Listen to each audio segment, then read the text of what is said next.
Looking back, I can pinpoint the exact moment when my peaceful suburban existence transformed into a daily battle of wills. It was 6 months ago, on a crisp Saturday morning in April, when the moving trucks pulled up to 147 Oakwood Drive. The "Sold" sign had only been removed days earlier, and our tight-knit community was naturally curious about who would be joining our little slice of paradise in Meadowbrook Estates. Mrs. Jenkins, who had lived there for 30 years, had been a wonderful neighbor, the kind who brought over freshly baked cookies and collected your mail when you were on vacation. Her departure had left a void in our neighborhood dynamic that we all hoped would be filled by someone equally pleasant. That hope evaporated within 48 hours of Karen Westfield's arrival. I remember introducing myself that first weekend, walking over with a welcome basket my wife had prepared. Karen answered the door in what I can only describe as a permanent scowl, eyes immediately scanning me from head to toe with obvious judgment. When I extended the basket, her first words were not "thank you," but rather, "Your fence is 3 inches over the property line according to my survey." No hello, no appreciation for the gesture of goodwill.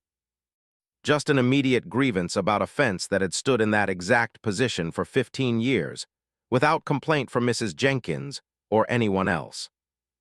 That initial interaction set the tone for everything that followed.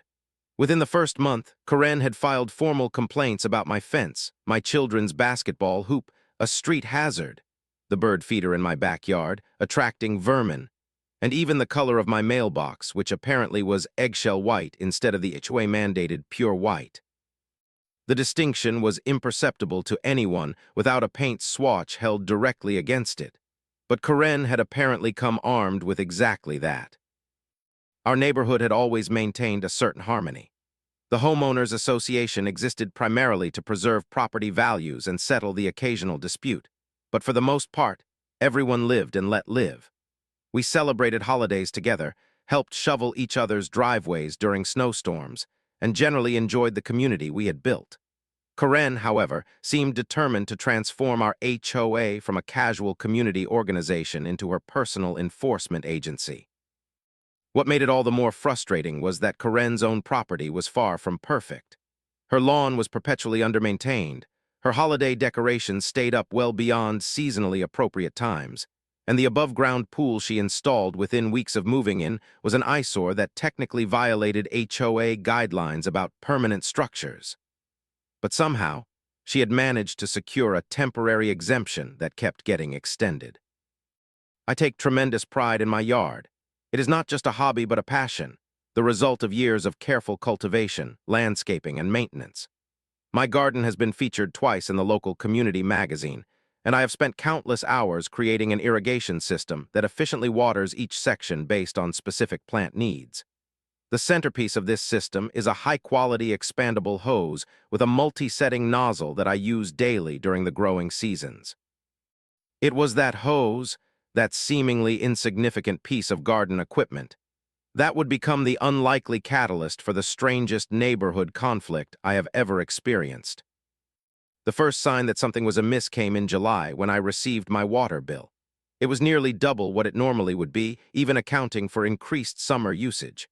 I checked for leaks, examined my irrigation timer, and could find no explanation for the spike in consumption. It was puzzling, but I assumed it must be a billing error or perhaps a one-time anomaly. Then it happened again the following month, another unexplainably high bill. Around the same time, I began noticing small discrepancies in my garden routine. My hose would be in slightly different positions than I had left it. The spray nozzle settings would be changed. Once or twice, I found mud tracked across my pavement near the spigot, despite no rain having fallen. These were such minor irregularities that I initially dismissed them, attributing them to forgetfulness or my children playing in the yard. It was only later that I would recognize these as the first clues in a bizarre mystery that was unfolding right under my nose. As summer progressed, I became increasingly troubled by both my water bill and the nagging sense that something was happening in my yard during the hours I was at work. I began paying closer attention, making mental notes of exactly how I left things each morning. One evening, after returning from the office, I found my garden hose completely unwound and stretched across the lawn, its end lying near the fence that bordered Karen's property. I distinctly remembered coiling it neatly by the spigot that morning. This was no minor discrepancy. This was undeniable evidence that someone had been using my equipment. The question was who and why. The answer would prove more infuriating than I could have possibly imagined. My suspicions grew with each passing day, as did my determination to uncover what was happening while I was away. The water bills continued to rise, and the mysterious repositioning of my garden hose became more frequent. What troubled me most was the implication. Someone was regularly entering my property without permission. The thought made me uncomfortable, even violated. This was my home, my sanctuary, and someone was treating it as their personal supply depot. After discussing the situation with my wife, we decided the simplest solution was to install a few security cameras. Nothing elaborate or intrusive, just basic monitoring of our yard with a focus on the area around the garden hose. The installation was straightforward, with 2 weatherproof cameras providing coverage of the backyard and the side of the house where the water spigot was located. The system uploaded footage to my phone, allowing me to check in remotely throughout the day. For several days, the cameras captured nothing unusual, just the occasional squirrel or neighborhood cat wandering through. Then, on a Tuesday morning around 10:30 a.m., while I was in a meeting at work, my phone buzzed with a motion alert from the security system. I discreetly checked the notification, and what I saw left me momentarily speechless. There, in clear 1080p resolution, was Karen, marching purposefully across my yard toward the water spigot. She moved with the confidence of someone who had done this many times before, wearing gardening gloves and carrying what appeared to be her own hose extension. I watched in disbelief as she quickly disconnected my garden hose from the spigot, attached her extension, and then dragged both connected hoses across my yard, through a gap in the fence, and into her property. I excused myself from the meeting and found a quiet conference room where I could continue watching. The camera angle did not show Karen's yard, but it was obvious what was happening. The hose remained extended through the fence for nearly 40 minutes before Karen reappeared, disconnected her extension, and replaced my hose, not neatly coiled as I always left it, but hastily arranged in a tangled pile near the spigot. I was stunned. The mystery of my increased water bills was solved, but the solution was more incredible than I could have imagined. My neighbor, the same woman who had filed multiple complaints about my property, who had lectured me about community standards and respectful boundaries, was systematically stealing my water to fill her pool. Over the next week, I documented 3 more instances of this theft. Each followed the same pattern. Karen would wait until mid-morning, when most neighbors were at work, steal across my property, connect her hose to mine, and spend the next 30 to 40 minutes siphoning my water to her pool. Using the timestamps from the footage and my knowledge of water flow rates, I calculated that she was taking approximately 600–800 gallons each time, a significant amount that explained my inexplicably high water bills. Over the course of the summer, she had likely stolen thousands of gallons, costing me hundreds of dollars. The irony was almost too perfect. Karen, who had previously reported me to the HOA for excessive lawn watering during conservation hours, was stealing that very same water for her own pool, a pool that technically violated HOA regulations in the first place. Armed with irrefutable video evidence, I decided to confront Karen directly. I believed that any reasonable person, when presented with proof of their wrongdoing, would acknowledge their mistake and make amends. I could not have been more wrong. On Saturday morning, I walked over to Karen's house with my tablet containing the video footage. When she answered the door, I calmly explained that I had noticed some concerning activity on my property and wanted to discuss it with her. Her expression remained impassive as I showed her the videos of her taking my hose and water. I expected embarrassment, perhaps even shame, but instead, her face hardened with defiance. "That is obviously fabricated," she said dismissively. "Those security cameras are an invasion of privacy and probably violate HOA regulations. You should be careful about making false accusations, or you might find yourself facing a defamation lawsuit." I was dumbfounded by her response. The evidence was crystal clear. There was no possibility of misinterpretation or mistake. Yet Karen stood there, brazenly denying what we both knew to be true. "Karen," I said, maintaining my composure, "this is not a matter of opinion. I have multiple videos showing you on my property taking my water. All I am asking is that you stop and compensate me for what you have already taken." Her eyes narrowed. "I do not appreciate being harassed," she spat. "I am going to report this conversation to both the HOA and the police. Do not come to my property again." With that, she slammed the door in my face, leaving me standing on her porch, astonished by the encounter. I walked home in a state of disbelief, struggling to process what had just happened. I had approached the situation reasonably, with concrete evidence and a fair request. In return, I had been gaslighted, threatened, and dismissed. It was in that moment that I realized this conflict would not be resolved through normal, civilized channels. Karen had declared war, a war I had neither started nor wanted, but one I now found myself unwillingly fighting. The following week proved to be an exercise in frustration, as I attempted to resolve the situation through proper channels. My first step was to contact our homeowners association board, naively believing they would be outraged by such a clear violation of both property rights and community trust.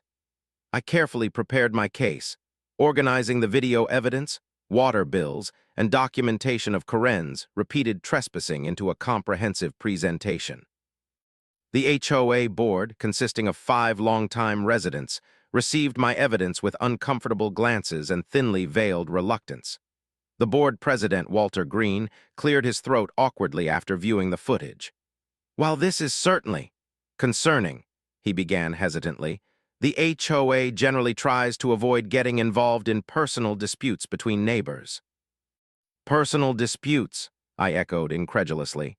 "This is theft and trespassing documented with video evidence. How is this merely a personal dispute?" Another board member, Diane, sighed heavily.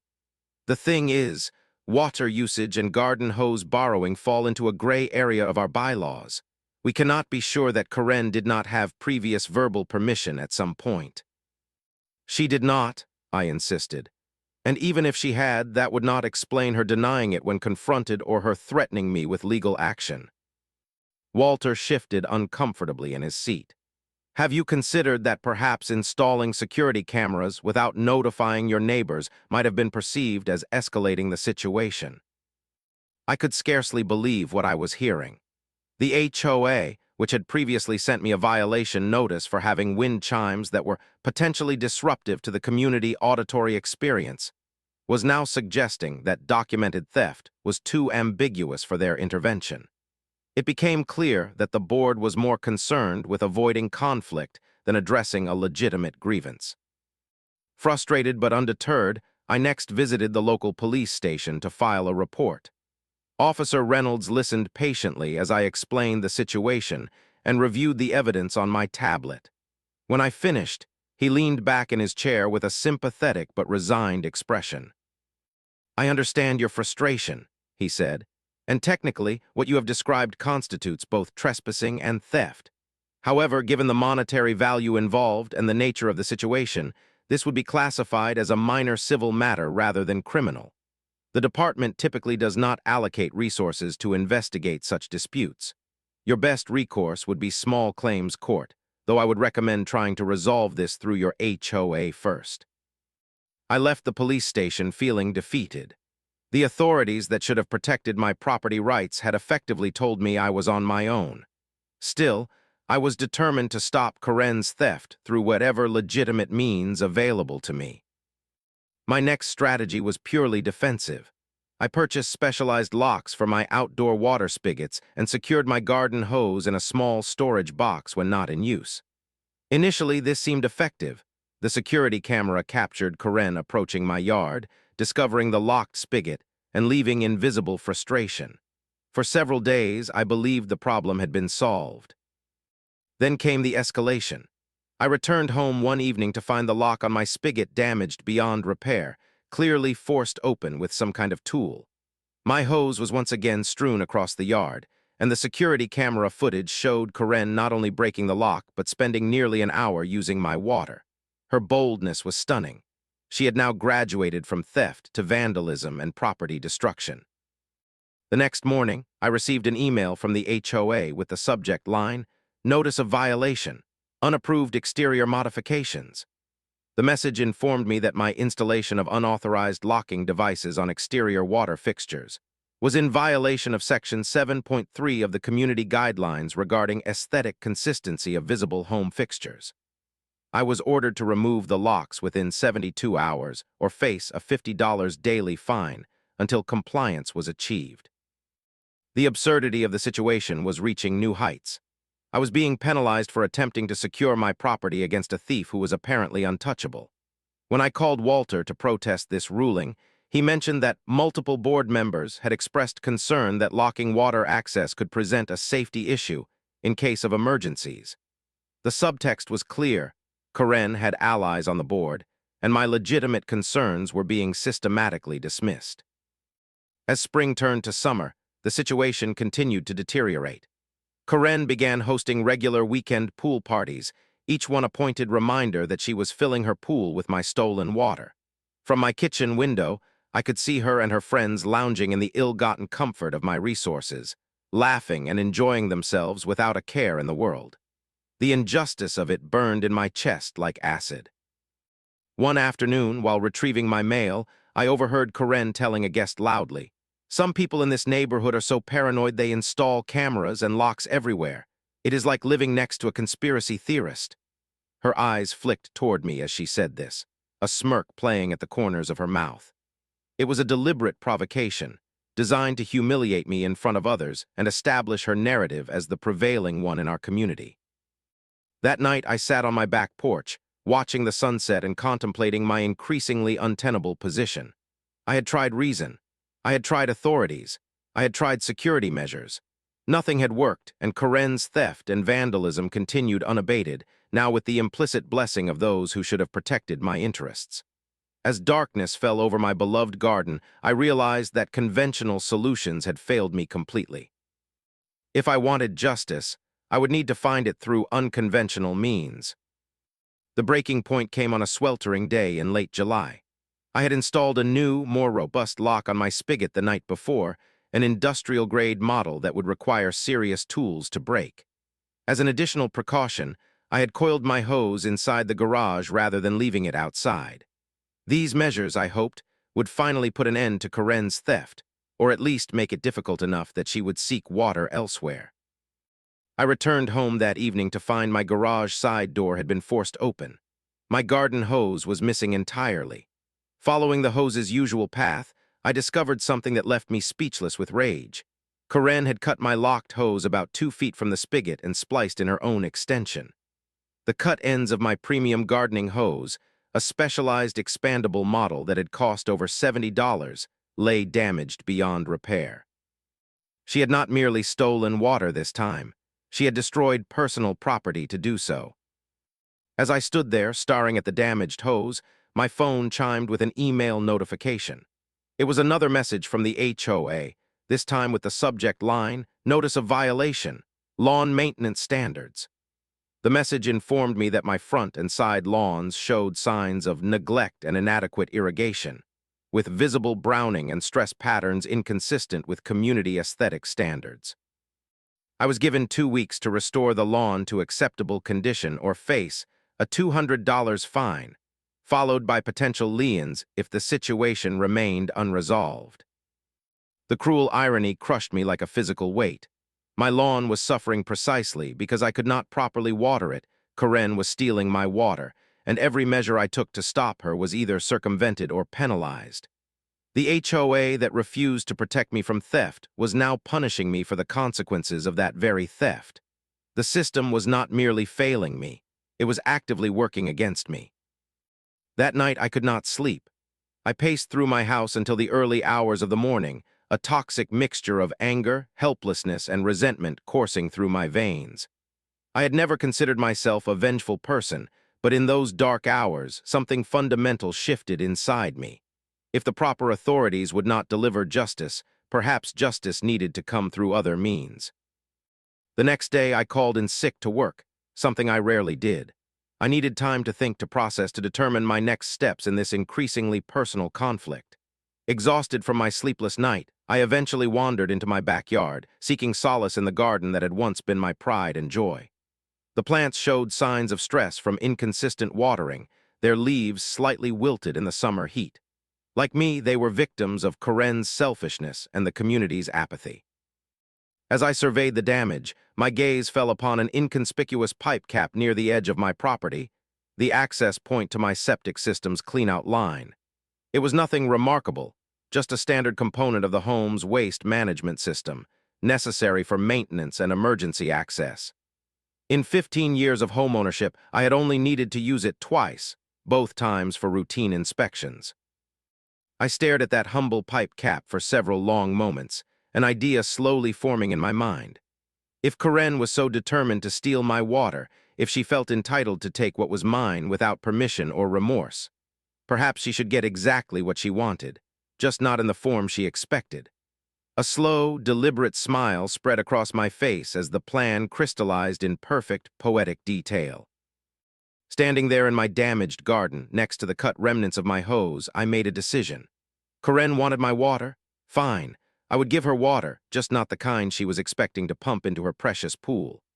The thought filled me with a dark satisfaction that should have troubled me, but instead felt like the first moment of peace I had experienced in months.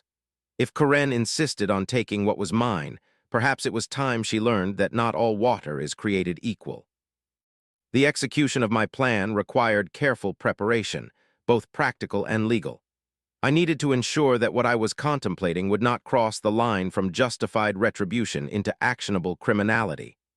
I spent several evenings researching relevant laws and regulations concerning septic systems, property boundaries, and potential health violations. What I discovered gave me confidence to proceed. While deliberately contaminating someone's pool would certainly be illegal, I would not be doing that. I would simply be connecting a different type of hose to my own septic cleanout line on my own property. If someone then trespassed, stole that hose, and used it for their own purposes without permission, the legal liability would rest entirely with them. My first step was to purchase the correct equipment. I needed a specialized hose that could handle the contents of a septic line without risk of leakage or degradation. After some research, I found an industrial-grade waste management hose with the same exterior color and dimensions as my garden hose, but with significantly different internal composition. The cost was considerable, nearly $200, but I considered it an investment in justice. I also purchased additional security cameras to ensure complete documentation of everything that would transpire, positioning them strategically to capture both my yard and the fence line bordering Karen's property. Next came the technical challenge of creating a connection between my septic cleanout line and the new hose. This required some plumbing knowledge and specialized fittings, but nothing beyond the capabilities of a determined homeowner with access to YouTube tutorials and a well-stocked hardware store. I created a junction that would allow me to connect the hose to the septic line quickly and securely, while also being removable when not in use.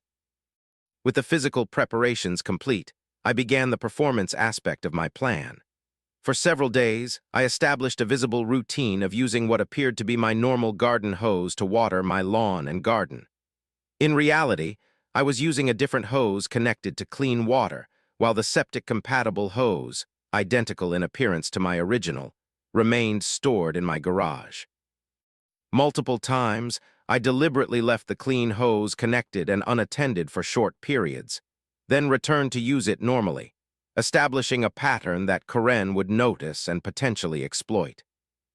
On a Wednesday morning, with the forecast promising temperatures in the mid-90s, perfect pool-filling weather, I put the final phase into motion. I connected the specialized waste-compatible hose to my septic cleanout junction, running it to the same position where my garden hose would normally be. From a distance, the two were indistinguishable. I spent about 20 minutes pretending to water my garden with it, while the valve to the septic line remained closed, then deliberately left it connected and forgot to put it away before leaving for work. As I drove away from my house, my heart was pounding with a mixture of anxiety and anticipation. Was this crossing a line? Perhaps. But after months of theft, property damage, gaslighting, and institutional failure, it felt like the only recourse available to me. Karen had been warned. She had been asked to stop. She had been given every opportunity to resolve this situation amicably. She had chosen, repeatedly and with increasing boldness, to continue her violations. What would happen next was entirely her decision. Throughout the morning, I checked the security camera feed remotely from my office, waiting with growing tension. At 11:17 a.m., exactly when most neighbors would be at work and the neighborhood was quietest, the motion sensor triggered. My phone screen showed Karen emerging from her side gate, looking carefully in both directions before approaching my yard with the confidence of someone who had done this many times before. She moved directly to where the hose lay, picked it up, and began dragging it toward her property. There was no hesitation, no moment of consideration, just the practiced movements of a habitual thief taking what did not belong to her. She disappeared through the gap in the fence with my hose, and I switched to the camera angle that showed the border between our properties. Now came the moment of truth.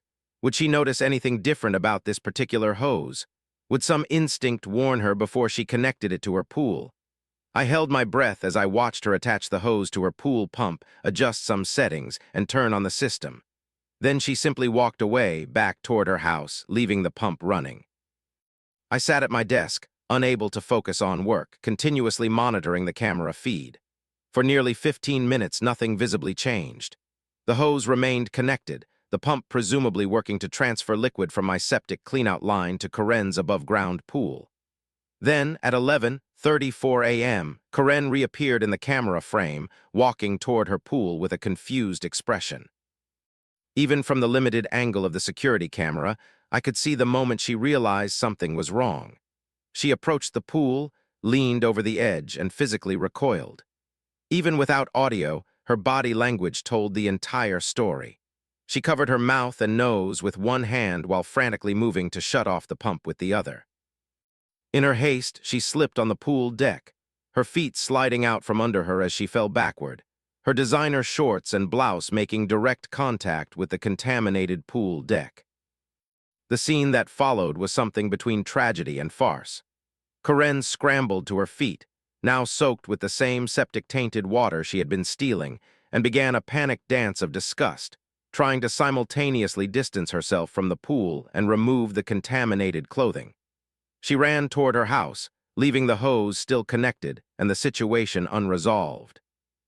Minutes later, she emerged wearing different clothes, armed with a garden rake, which she used to try and disconnect the hose from a distance, clearly unwilling to touch anything connected to what was now flowing into her pool.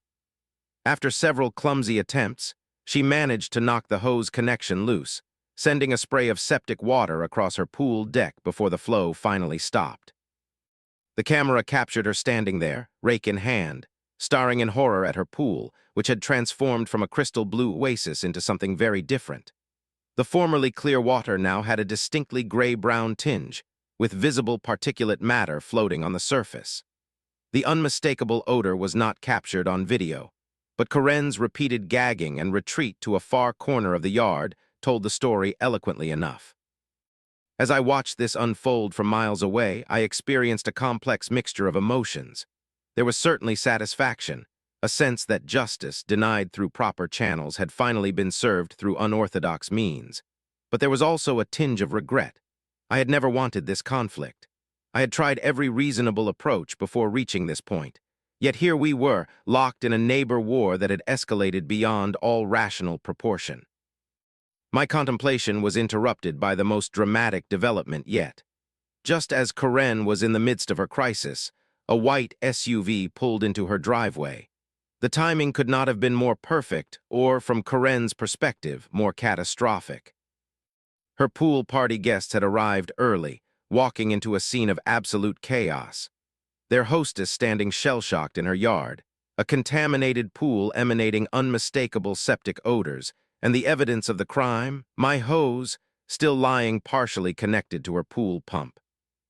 The aftermath began almost immediately. My phone exploded with notifications, first a series of missed calls from Karen, then a barrage of text messages ranging from incoherent rage to explicit threats of legal action. "You did this deliberately," read one message, followed by, "I am calling the police," and then, "MY lawyer will destroy you." The messages continued in this vein, becoming increasingly desperate and profane as the afternoon progressed. I did not respond to any of these communications. Instead, I calmly gathered my evidence, months of security footage showing Karen's repeated theft, documentation of my damaged locks and hoses, copies of my inflated water bills, records of my failed attempts to resolve the situation through the HOA and police, and finally, the clear video showing Karen trespassing yet again and taking the hose that was connected to my septic line. I organized everything chronologically, creating a comprehensive record of events leading to this moment. When I arrived home that evening, the atmosphere in the neighborhood was electric with gossip. Neighbors stood in clusters on driveways, conversations stopping abruptly as I passed. From fragments I overheard, it was clear that Karen's pool disaster had become the talk of the community, though few knew the full story behind it. The unmistakable odor still lingered in the air, a pungent reminder of the day's events. As expected, the police arrived at my door within the hour. Officer Reynolds, the same officer who had dismissed my original complaint as a minor civil matter, now stood on my porch with a distinctly uncomfortable expression. Beside him was a younger officer I did not recognize, looking uncertain about the unusual nature of their call. "Mr. Reynolds," I greeted him calmly, "I assume this visit is related to Karen Westfield's pool situation." "Yes," he confirmed. "Ms. Westfield has made some serious allegations regarding your involvement in what she describes as deliberate contamination of her pool. Given the potential public health implications, we need to investigate." I invited them inside and presented the complete evidence package I had prepared. "Before we discuss today's events, I think it is important you understand the context," I explained, beginning with the original water theft and working chronologically through the entire saga. The officers reviewed the security footage in silence, occasionally exchanging glances as the pattern of Karen's behavior became undeniable. When I reached the footage from that morning, I was direct about what had happened. As you can see, I connected a specialized hose to my septic cleanout line, which is entirely on my property and which I have every legal right to access. I did not trespass on Karen's property. I did not force her to steal my hose. I did not contaminate her pool. She made a series of deliberate choices: to enter my property without permission, to take my hose without consent, and to connect it to her pool without inspection. The consequences of those choices are unfortunate, but not my legal responsibility. Officer Reynolds rubbed his forehead, clearly processing the unusual situation. "This is not a typical case," he admitted. "While I understand your frustration with the ongoing theft, deliberately setting up a scenario like this is potentially problematic." "What specific law have I broken?" I asked calmly. "I did not trespass. I did not damage anyone's property. I simply connected a different type of hose to a different water source on my own property. Everything that followed was the result of Karen's illegal actions, not mine." The younger officer, who had been reviewing the evidence carefully, spoke up. "He has a point. The property line is clear in these videos, and Ms. Westfield is definitely trespassing repeatedly. The theft is documented multiple times, and technically, he did not contaminate her pool. She unknowingly did that herself while committing those crimes."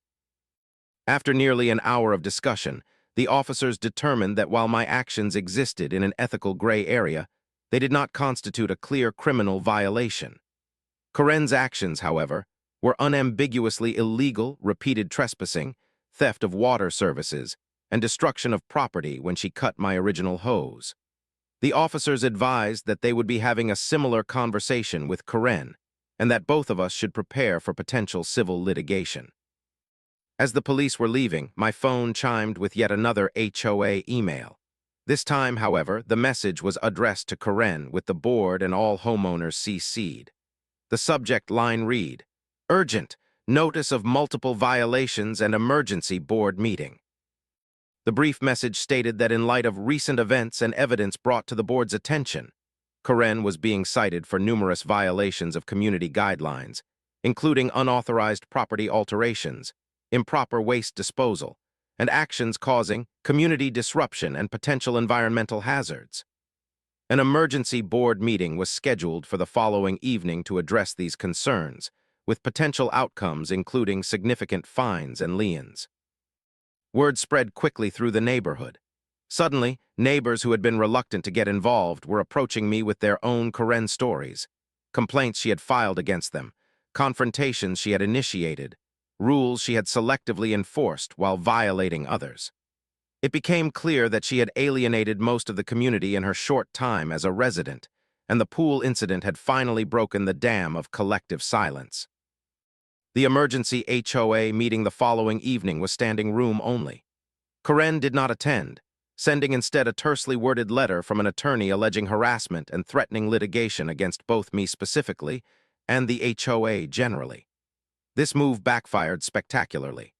The board, now under scrutiny from the entire community and concerned about potential liability, voted unanimously to enforce the maximum penalties against Karen for her numerous violations.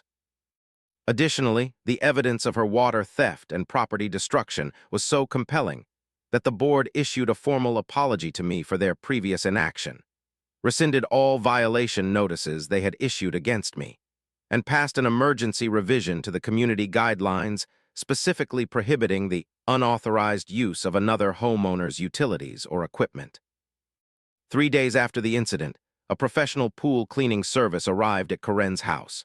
The technicians, wearing protective gear that seemed better suited to a hazardous waste site than a suburban backyard, spent nearly 6 hours draining, cleaning, and sanitizing both the pool and the surrounding deck area. The cost, I later learned, exceeded $3,000, none of which was covered by Karen's homeowner's insurance due to the circumstances of the contamination. The social consequences for Karen were equally severe.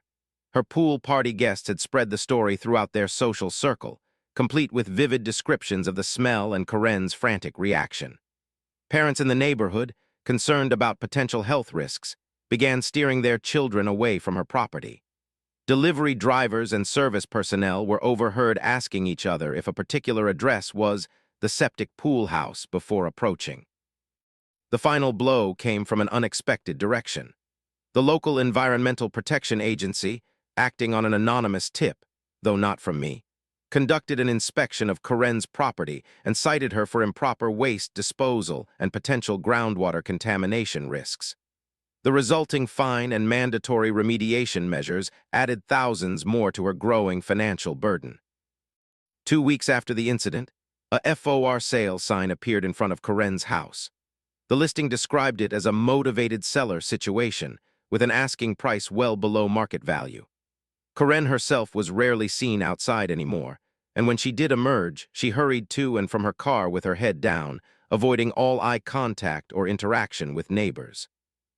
6 months have passed since the day Karen unwittingly filled her pool with septic water.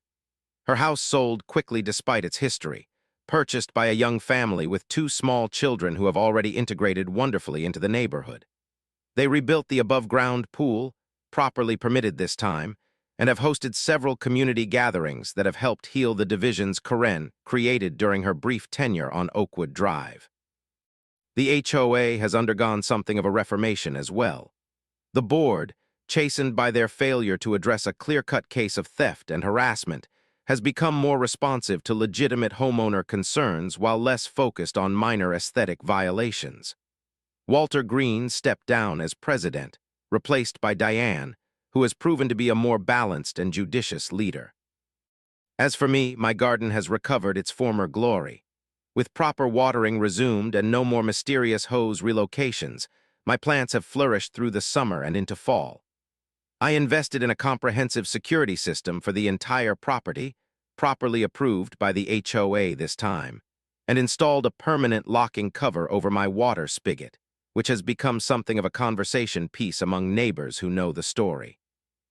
I have had many quiet moments of reflection about the events that transpired. Was my response proportional to Karen's offenses? Did I cross an ethical line that should have remained uncrossed? These are questions I continue to wrestle with. What Karen did was undeniably wrong: months of theft, trespassing, property damage, and harassment that authorities refused to address. What I did existed in a moral gray area that each person who hears this story will have to judge for themselves. What I know with certainty is that I exhausted every legitimate avenue before taking matters into my own hands. I attempted reasonable conversation. I sought help from appropriate authorities. I installed security measures. I documented everything meticulously.